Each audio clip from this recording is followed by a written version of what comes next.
Hi, bonjour. Um, Welcome. The class is in English today. Um, I hope you're well. And so, as we do every week now, and as we will do until June 30th, we'll start by practicing meditation together, and then I'll maybe share a few words, a few thoughts on practice. And so just now a few words maybe to get us going, to either inspire us or help us understand what we're doing. So we're going to take 25 minutes, one moment at a time, 25 minutes in the timeless, to explore the present moment, to explore what's alive here. Not explore in thoughts and words, not in explanations, analyzation, but to explore in a felt way, in a felt sense. So through the senses, in what we could call pre-conceptual, although it might sound very intellectual and conceptual when I say pre-conceptual. It's before the words. It's before the words. It's the intelligence of the silent presence. Maybe the one that is somehow in cats and dogs and animals. You know, that being there for what's happening, for the smells, for the light moving, for the senses, the felt sense in the body, knowing that there is hunger or no hunger, that there is cold or no cold. There's no need to comment. We can just maybe, let's explore this, we can just maybe feel what's there. And so, so not in words, in a felt sense, experimental, empirical, phenomenological.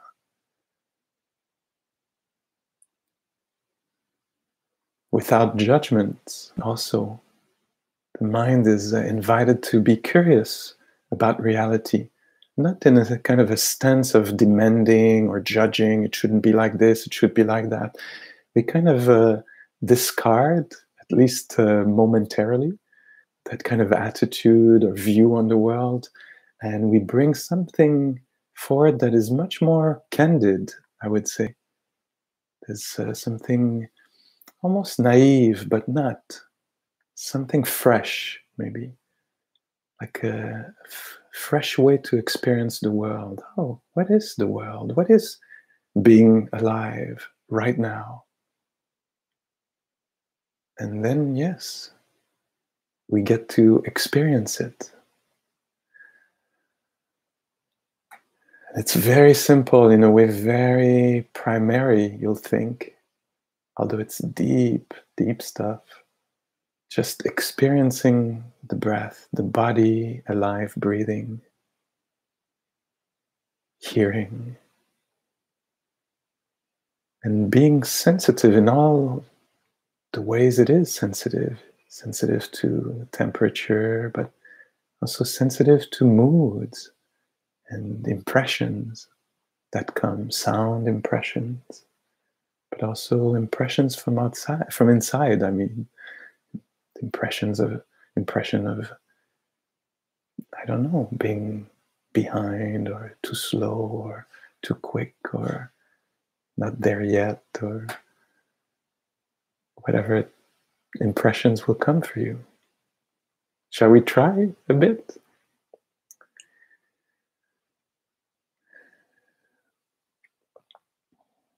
And no requirement. The only requirement is to have a body and have a mind. So if you're here, you have the basic requirements for meditation. You don't need to be in a particular mood. You could be grumpy or heavy or light. It's all possible, all the different permutations, manifestations of human life. And so your eyes can be closed or open as you see fit.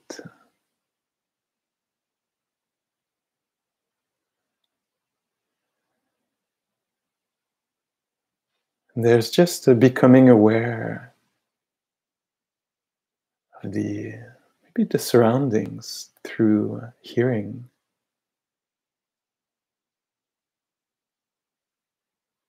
There's probably some relative silence where you are, with maybe some sounds coming from other rooms in the apartment or not, or coming from outside.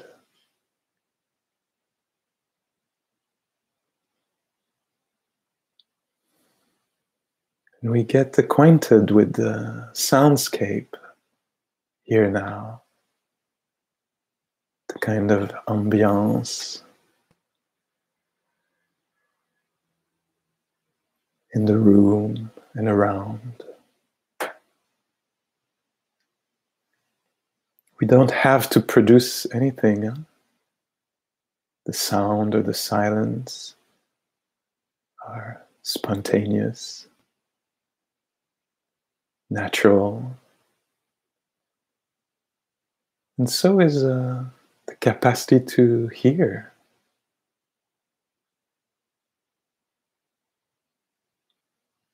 And so is the capacity to feel the body. Very natural. There is a body, and naturally it can be felt in some ways.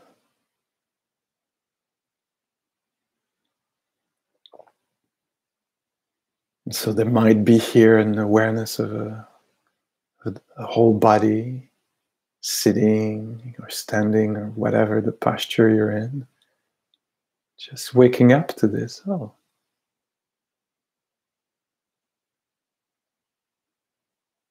here's the body felt like this.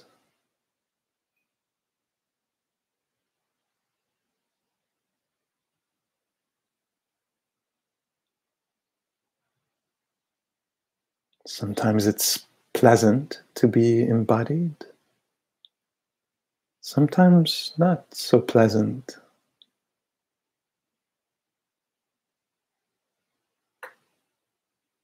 Sometimes it's a mix of sensations.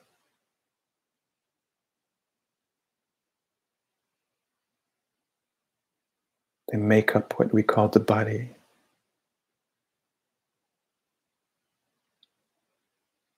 There's an invitation to see if it can be allowed that it feels like this, to be embodied now.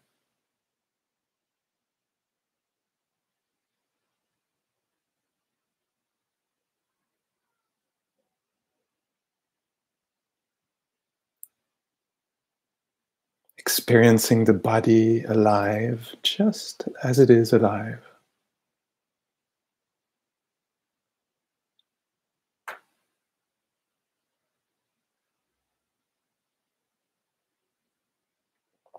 Alive with breath.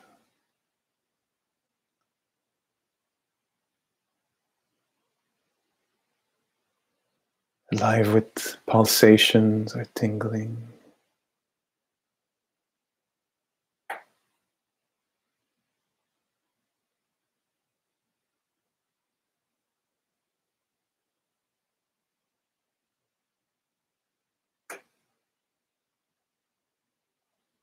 Alive with coolness or warmth,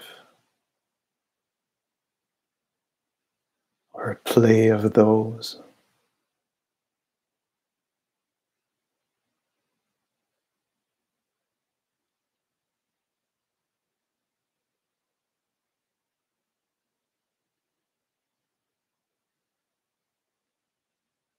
We might be touched by light even through the eyelids closed.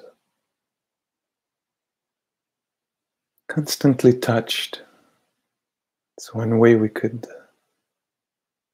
define the bodily experience of a human being, touched by cold and gravity and warmth and light and sounds.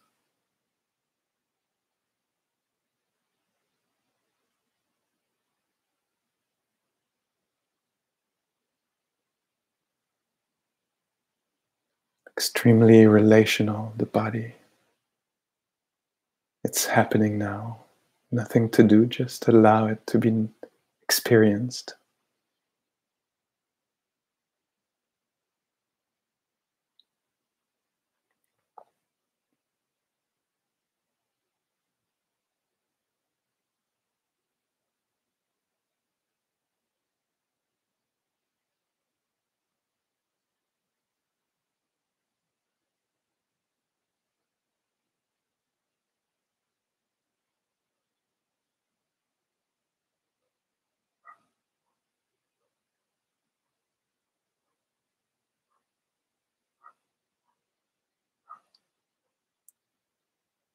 And being alive also means that there is this strange, unique phenomena of attention. You notice how it might stay with the breath in the belly, or how it's stimulated by sudden sounds or sensations or even thoughts. Attention is very much alive, alert.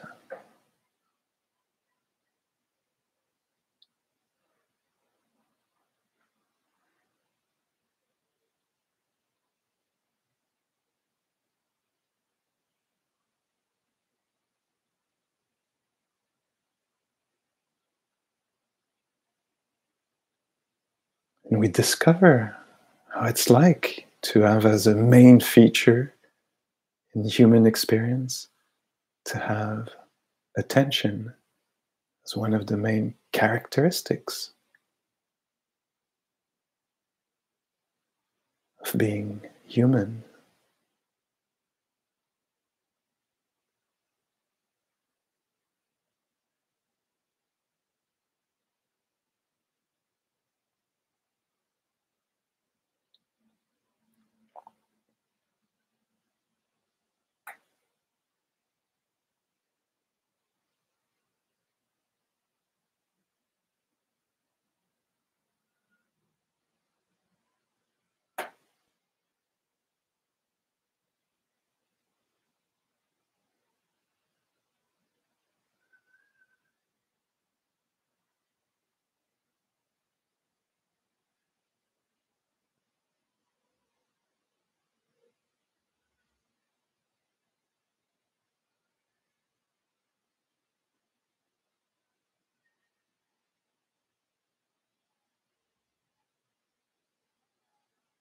And we notice how alive attention is.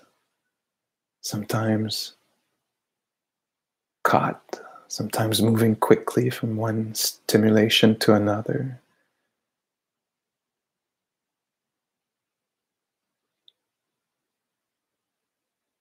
Sometimes it becomes mindfulness,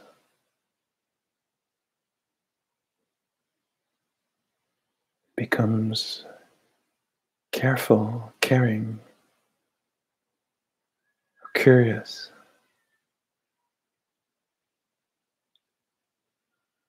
a little less jumpy,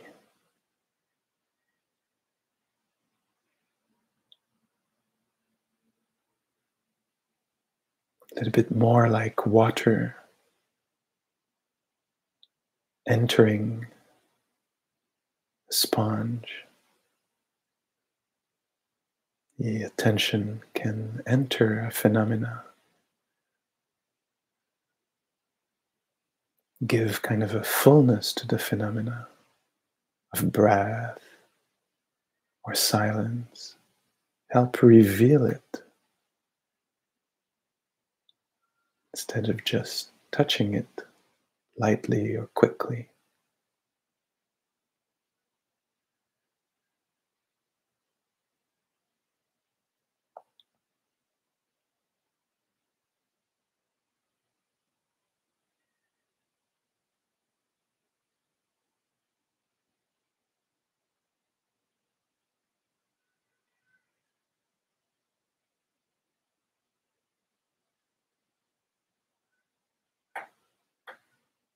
allowing the mind, we could say, to fully experience warmth or coolness or hearing.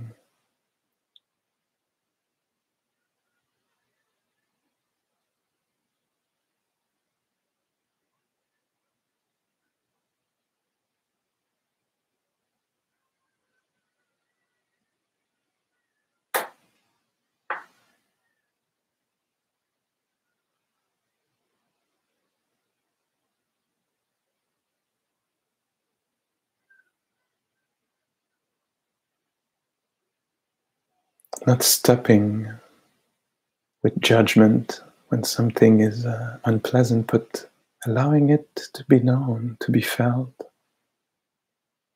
a little bit more fully. Not reactive, not pushing away or clinging, but allowing the phenomena present. It could be just the rising of the belly or its falling. It could be just the experience of the hands resting.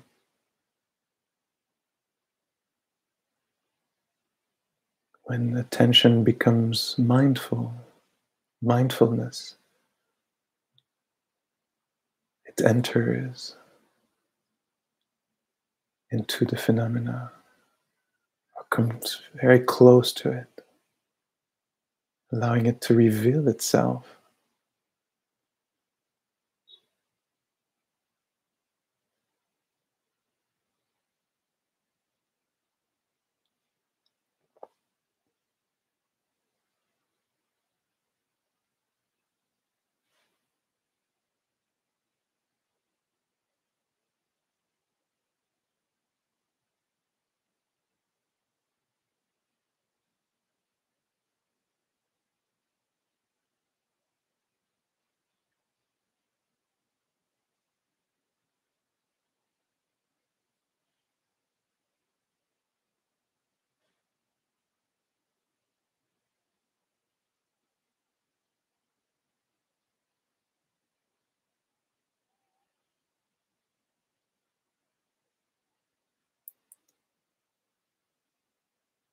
And what could be known by mindfulness could also be an inner experience of calm or ease or dis-ease, discomfort, uneasiness. It could be joy or spaciousness or contraction, obsession. Attention, when it becomes a little bit more full, or courageous or caring, can really feel what's there inside, the mood in there.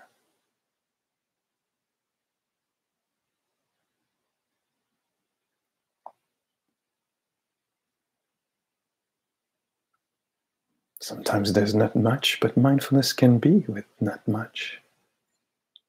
It's intriguing to it, not much. Or if it's full or subtle or charged, equally interesting, equally able to feel.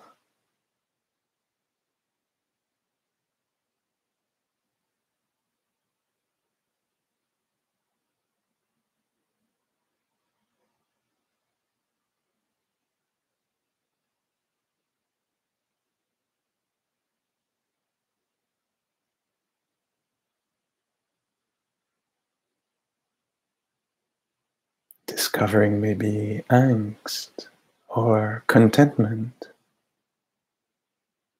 or simple, quiet listening.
Awareness is allowed to experience the world, experience phenomena.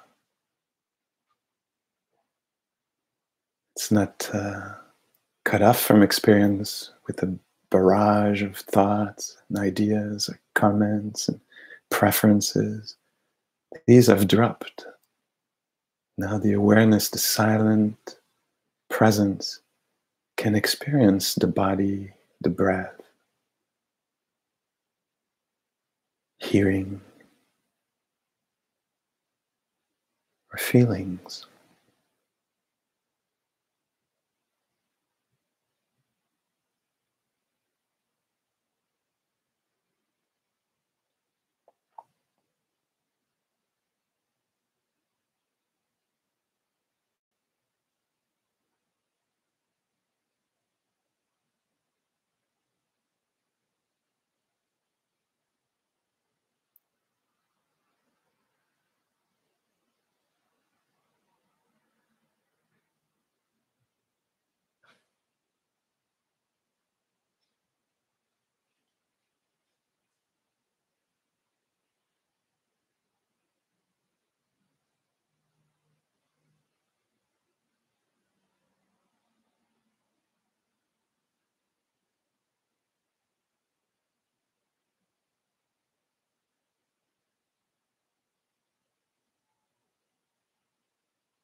And we discover what it's like to be aware, attentive.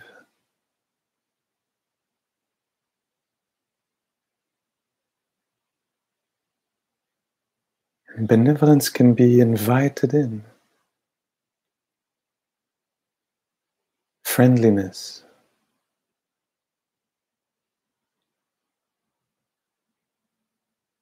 the silent awareness can be friendly. That might become lovely in there.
And we might notice how attention sometimes is not mindfulness anymore.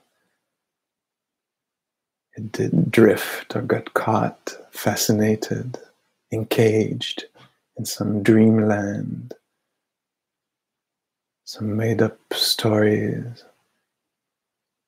It's adrift, it's lost, it's caught. No freedom there. In La La Land, there's a waking up, freedom, happiness, peace. Really will require presence.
Just a couple of more minutes here of moment to moment, maybe clarity about the intention to be in a loving relationship with what's happening, in a caring relationship, in a joyful or compassionate, tender relationship with what's happening.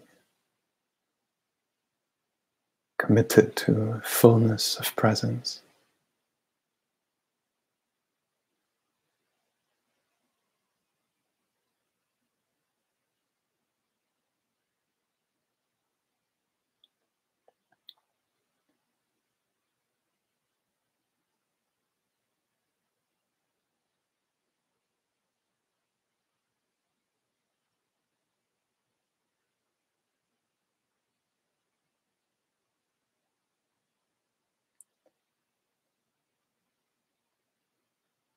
Maybe with the eyes open for a few seconds here as we come to the end of the formal meditation. With the eyes open, this clear, intentional presence. Yeah, either courageous and stable, steady, courageously caring presence.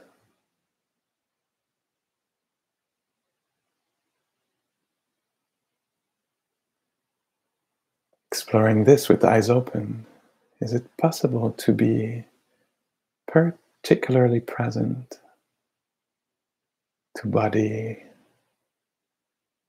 breath,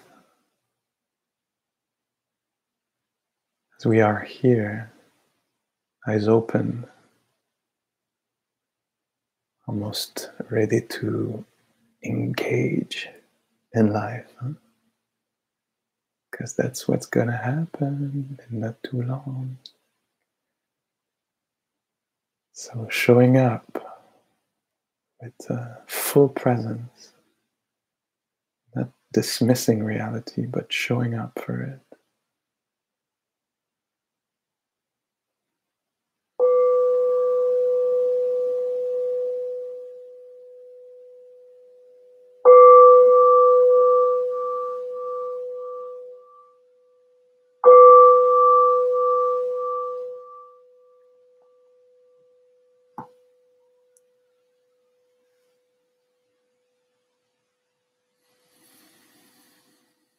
Okay, thank you. Here, fully here, or as fully as is possible right now.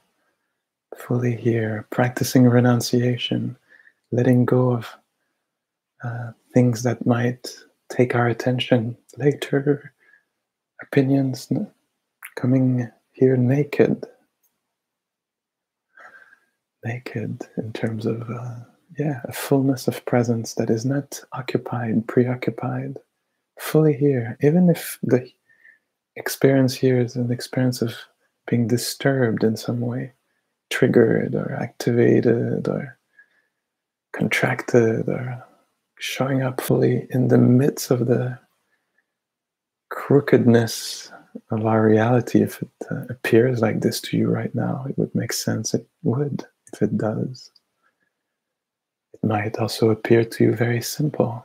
So showing up to this simplicity, or if it appears to you as not much, neutral, well, being fully alive here, not addicted to intensity or stimulation, being able to be here with just this air, just these sounds, this whatever it is, messed up reality or lovely reality for you these days, whatever it is. Seeing if it's possible to land here fully, not discarding easily our care, our capacity to care, to consider, to feel. So steadying, that's what mindfulness does, amongst many other things. Steadying our most beautiful mind states, qualities of mind.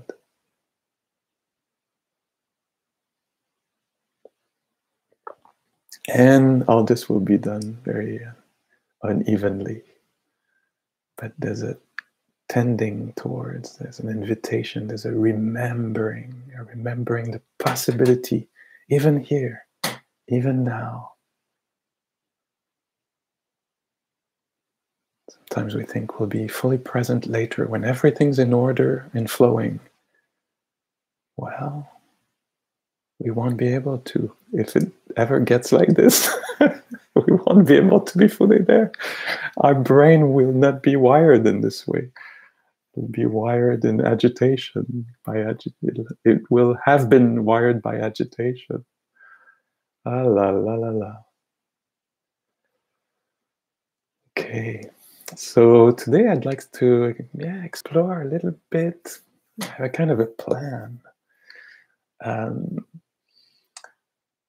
And so maybe all this comes out of reading Analayo's book that I'm reading right now.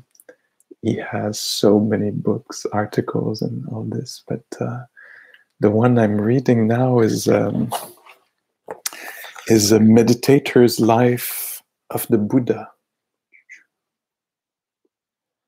And there's some really beautiful things in there. It's not the first book I would recommend reading, but it's there's a lot of good stuff. I'm actually taking note on the back cover here. I'm making my own little graphs. I'm playing with concepts, Buddhist concepts, trying to understand what's going on in our lives.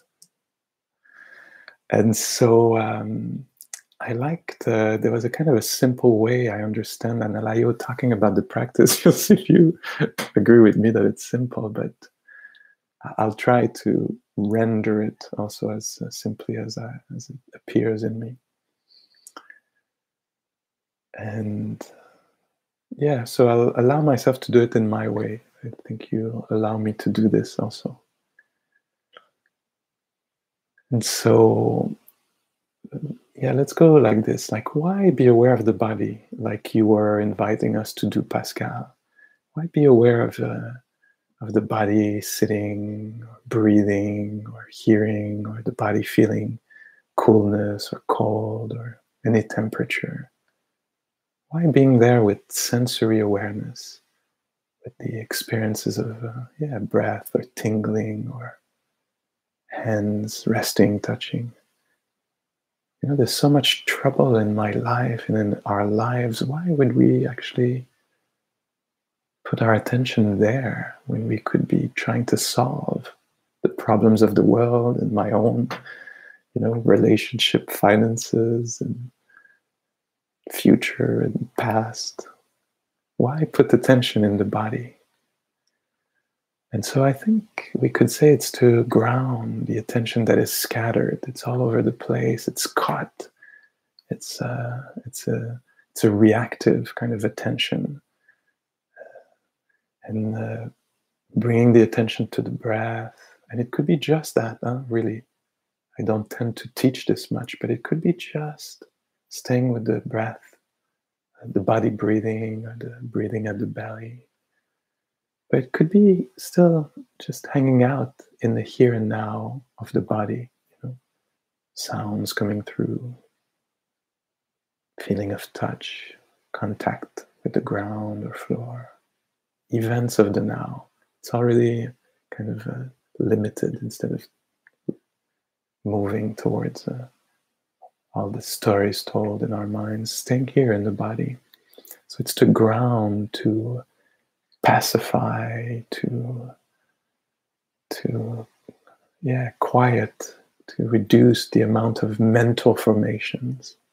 And so, it appears very simple. Like if, you're there and you're a little bit busy in your mind, and I come to you and I say, hey, listen, as if there was something maybe beautiful to hear. Hey, listen. And then it cuts through all the thoughts. You might have been preoccupied with later, I have to make this phone call, and I'm like, hey, listen. Everything stops, and we pay attention. And so it's that kind of movement, but sustained, where we pay attention. And in this way, it cuts through all the flow of thoughts, ideas, opinions, all the ways that our attention is pulled in all directions, And we say, let's stay just here.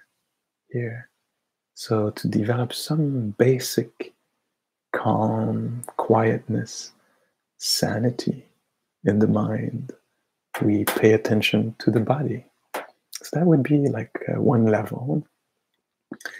And then another level, once we have calmed down and are really in relationship, not just, giving attention, putting attention, and then displacing it again, abandoning the body. But if we start to stay in meditation around, then with that quietness and that perseverance, with that staying power of the mindfulness, with that staying, we'll start to see.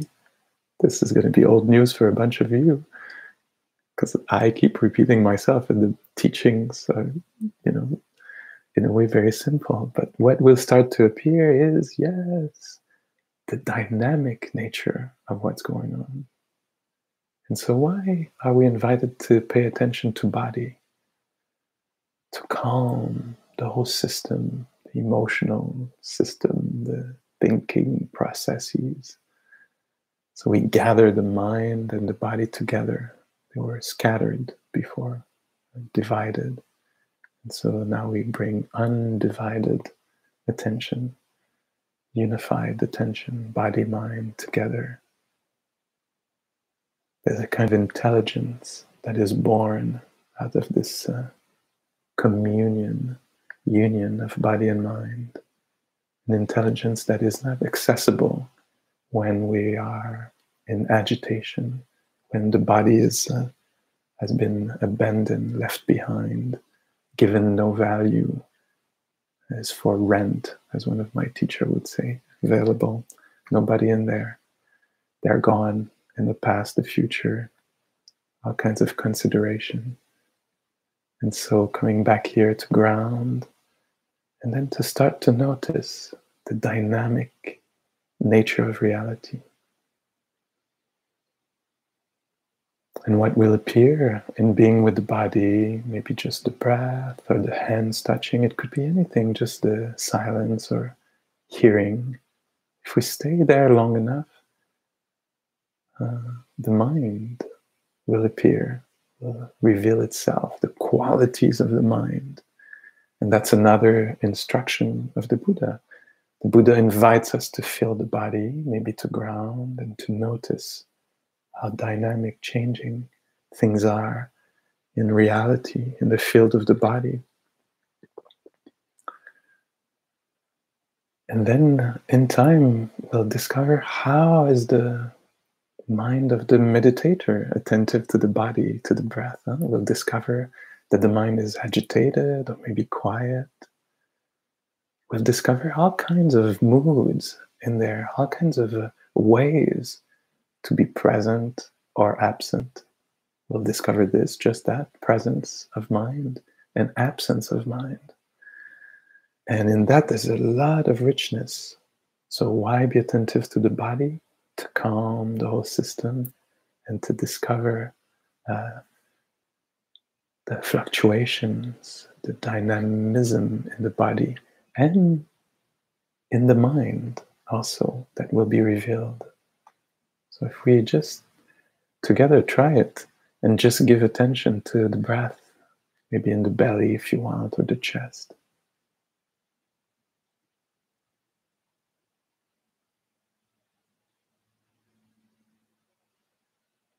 Many things, if we just do this, are revealed.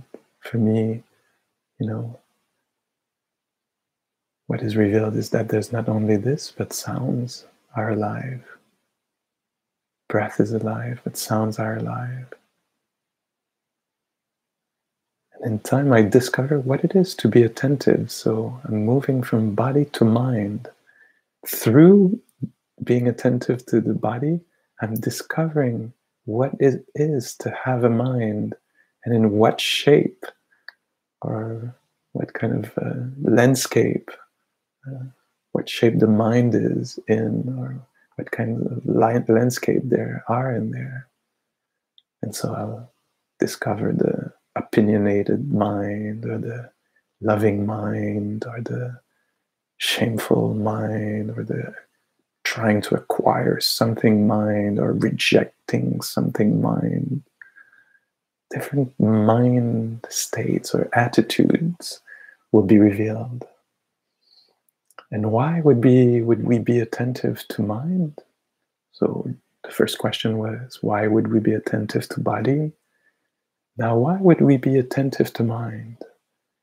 We would be attentive to mind here now in meditation, later today. So some kind of it'd be metacognition, the word that would go there. I heard it a couple of times in the last couple of days, so it comes to mind. Like not just living our life, but being aware of the state of mind of the person going through the day, going through the activities, going through the relationships, going through the moments. And so why would we be attentive to mind? Because, as you know, maybe we'll discover for ourselves in a felt way that can be so convincing, like nothing else. Much more convincing than reading something about the mind, to actually having the first-hand experience of the mind as it's going through life, to notice how it holds things or meet things, or is in relationship with events and situations.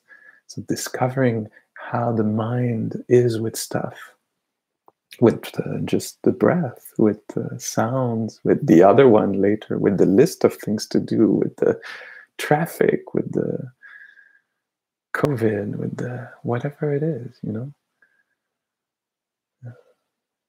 Discovering how the mind is will discover for sure. That's a kind of insight there, very important. We'll discover how some ways, some states of mind, some attitudes of mind, some ways of being in the mind are painful and creating pain. And creating pain now in this mind, painful now, creating pain in others, and almost, assuring our painful future also. And so being attentive, we discover what states of mind are helpful. That's we could say, the only reason to become aware of mind, or certainly one big reason, I'll put it like this, one big reason to become aware of mind states, or heart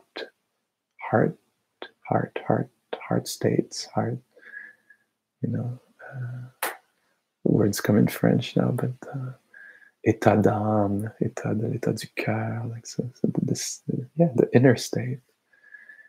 And we will be able to clarify for ourselves in a felt way, if there is mindfulness, that intelligence that is really curious and, reveals the kind of behind the scenes, instead of just being like impatient and people are so annoying. To become aware of the state of mind will reveal to us how contracting, entangling some mind states are, and how liberating, onward leading some others are. So that's really the main practice here around mind. And we can remember what the Buddha did before he was called the Buddha, before awakening. That's one of the ways that he engaged with mind. He said, let me check this out. Let me make two piles. One pile of wholesome, helpful mind states, and one pile of unhelpful, unwholesome mind states. So first, one has to clarify for themselves in action, helped by mindfulness, which ones belong to which pile. And then the Buddha said, and then, very easy, when there was a mind state that I recognize as unhelpful, I would just abandon it, not feed it, not get infatuated with it, just not go in that direction, reorient. And when there was a mind state arising that was beautiful, helpful, then I would cherish it, I would nourish it, I would celebrate it, I would cultivate it, I would encourage it. So body awareness to calm the whole system so that we can see a little bit better the fluctuations all around us, and in the heart, and attention to heart or mind to discover two different ways, to discover if mind states are helpful or unhelpful. And maybe we could say here, the further work would be to, abandon the states of mind that are not helpful and go towards those that are helpful. And the list is available, but it's good to find for ourselves. Even in the meditation here, I kept suggesting, instead of being scattered, seeing if we can allow the attention, instead of jumping all over the place, to actually dive into something, into the hands, and really become intimate with what we call hands. So that's a wholesome mind state, an attention that is a little bit more full. But I was also suggesting an attention that would be caring, maybe an attention that would be courageously staying there, even though it's not that stimulating or a little bit more intense than I would like, or whatever, just staying there. So courageous, staying, caring, curious. And so in this practice, we'll clarify for ourselves, these different mind states. And what we'll discover in all this research is that, some events are pleasant and some events of the body, of the mind, are unpleasant. And being attentive to this, with this mind that has steadied itself by attention to breath, by staying here in the here and now of the body experience, and as we discover the states of the mind, we'll discover that particular tonality of pleasure and displeasure that comes with events, with experiences, with phenomena. And here, the big discovery, the main discovery we'll make is that, maybe there's two.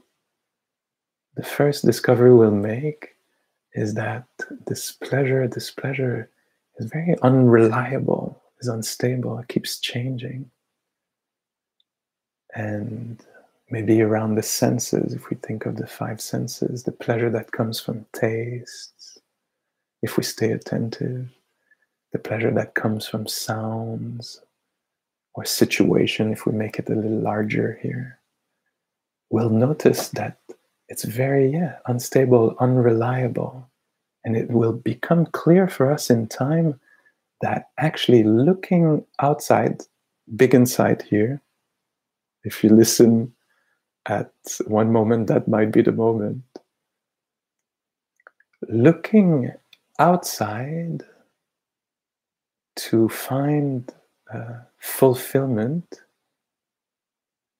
looking outside to find inner peace, looking outside to find inner well-being is a nonsense. I'll say it again, just so it lands. Looking outside in situations, in sights, sounds, smells, taste, touch, looking outside to find inner mind, heart, well-being is a nonsense. Okay, we have to practice a few more years. We're not convinced.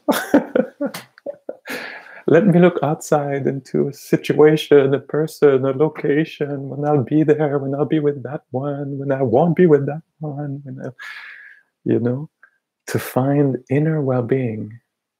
What a detour. What a huge detour. And so to be maybe convinced of this, we'll have to mindfully experience the kind of failing nature of pleasantness, how it ends up failing because things end, because something else happens that takes our mind away from the pleasure, grabs our attention, Like I was eating this beautiful meal, suddenly I thought about this that wasn't resolved in my life, and the taste was inaccessible anymore, because suddenly something else had come to the foreground. And so the first discovery, why would we be attentive to the experiences of pleasure and displeasure? Because they will reveal their unstable nature. And that's only the first insight.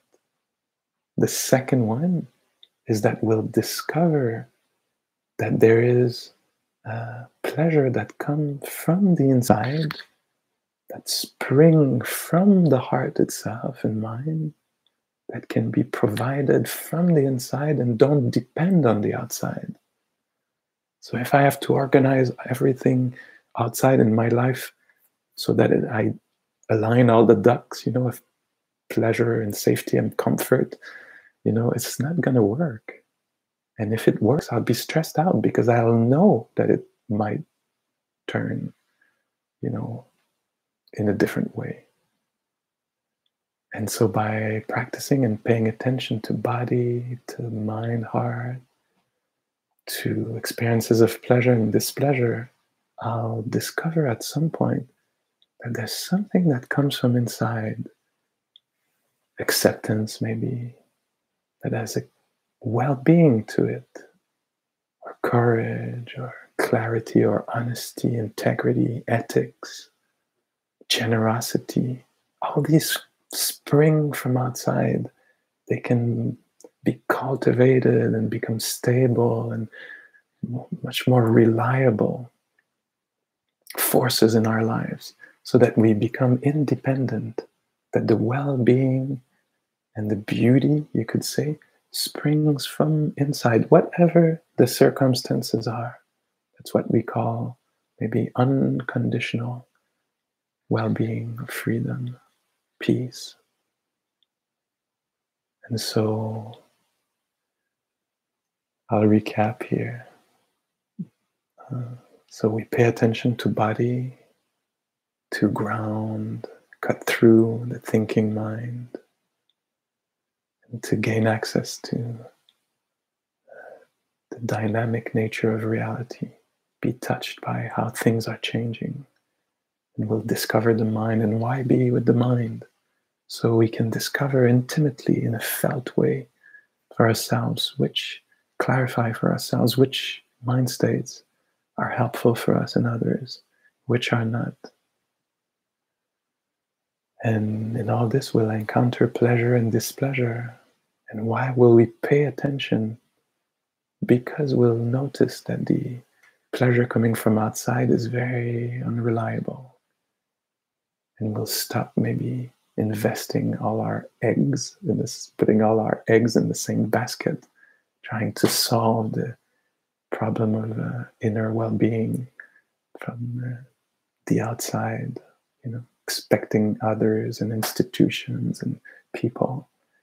And we'll maybe balance things out a bit and discover that inner work might be a way to go here.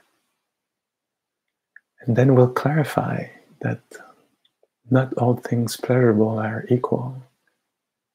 The pleasure of the senses is really pleasurable, very enjoyable. There's a real gratification. But maybe the pleasure of clarity of care, the steadying of benevolence can provide a lot for us so that we don't have to consume so much outside.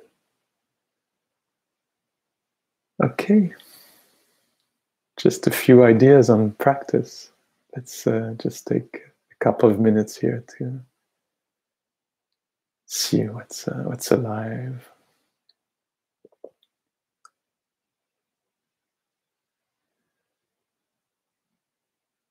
Body,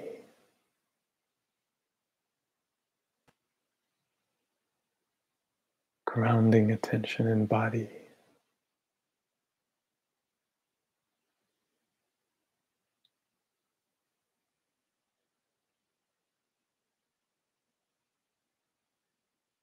To cultivate beautiful mind states of quietness, of steadiness, high quality presence.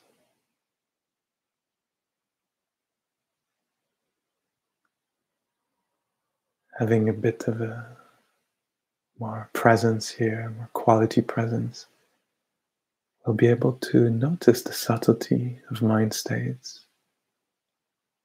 Instead of being in their grip, moved by them, under their spell, we'll be able to become aware of them and their helpful or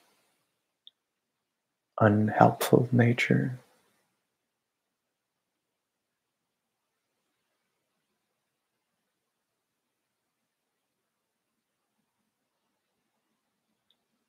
And we'll notice that there's a pleasure that can come from inside, the pleasure of sustained presence, of contentment,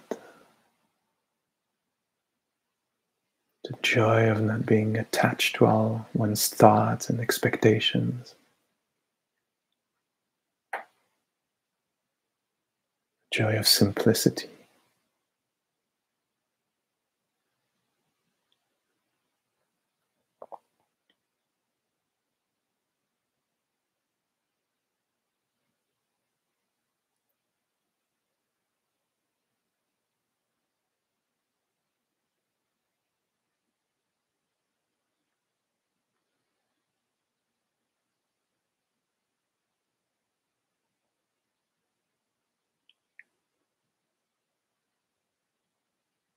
So may all beings be able to travel on that path of discovery. We did a little tour here. It's kind of quick, but this is a lifetime of practice. So may all beings be able to walk that path from agitation and confusion and reach the beautiful city, hidden kingdom of clarity and inner well-being coming from wisdom, not depending on things outside.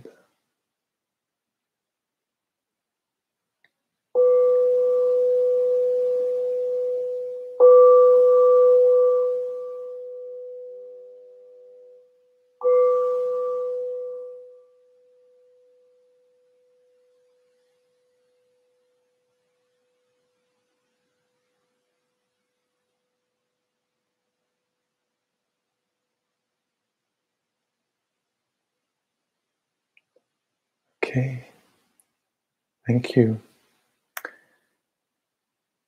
I think just below moi, there's a few links if you want to support either True North Insight or the teacher who lives from donations. Wow, what a strange idea. I would not have thought about it myself. Thank you very much. And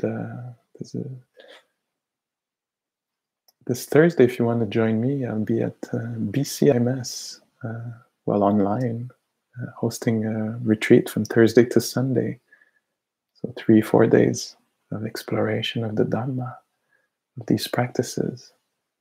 So a few hours, several hours a day, from something like 9 to 4. We'll be together practicing. You're welcome, or I'll see you here next week, or there's so much offering on this YouTube channel just here with True North Insight. Many occasions to practice. Ciao, thank you.